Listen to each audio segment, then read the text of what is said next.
Did you know this miracle in American history? After the American victory at Saratoga, where 6,000 British troops surrendered, British General Howe struck back by driving the Patriots out of Philadelphia. While 11,000 Americans died on British starving ships, where the British would capture the Americans and stick them on ships where they would starve to death, there were 11,000 American troops that set up camp on December 19, 1777, at Valley Forge, just 25 miles from Philadelphia. Soldiers were from every state in the new Union.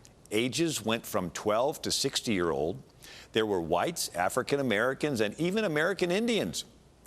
Over 2,500 died at Valley Forge that terrible winter. It was a rate of 12 per day, dying from freezing, exposure, hunger, and disease. A committee from Congress reported feet froze and legs froze till they became black, and it was often necessary to amputate them.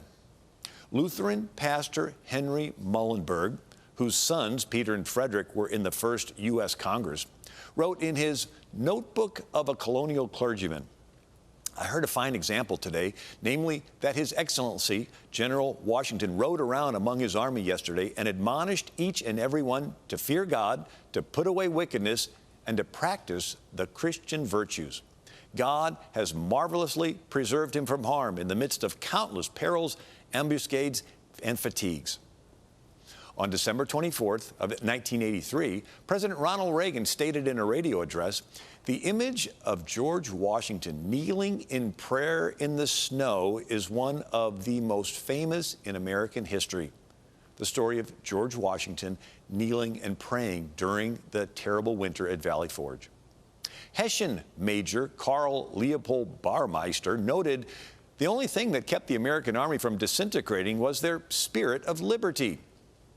In February, the spring of 1778, Prussian officer Baron von Steuben arrived to train and drill the American volunteers, transforming them into an army.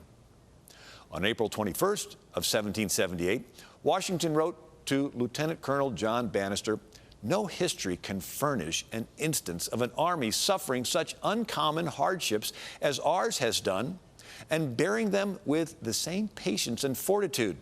To see men without clothes to cover their nakedness, without blankets to lay on, without shoes by which their marches might be traced by the blood from their feet, and almost as often without provisions, marching through snow and frost, and at Christmas taking up their winter quarters within a day's march of the enemy, without a house or hut to cover them, and submitting to it without a murmur, is a mark of patience and obedience which, in my opinion, can scarce be paralleled." Successfully keeping the army intact through the devastating winter and Baron von Steuben training them into an army, Washington issued the order from Valley Forge, April 12, 1778. The Honorable Congress, having thought proper to recommend to the United States of America to set apart Wednesday, the 22nd instant, to be observed as a day of fasting, humiliation, and prayer, that at one time and with one voice the righteous dispensations of providence may be acknowledged, and his goodness and mercy towards our army supplicated and implored.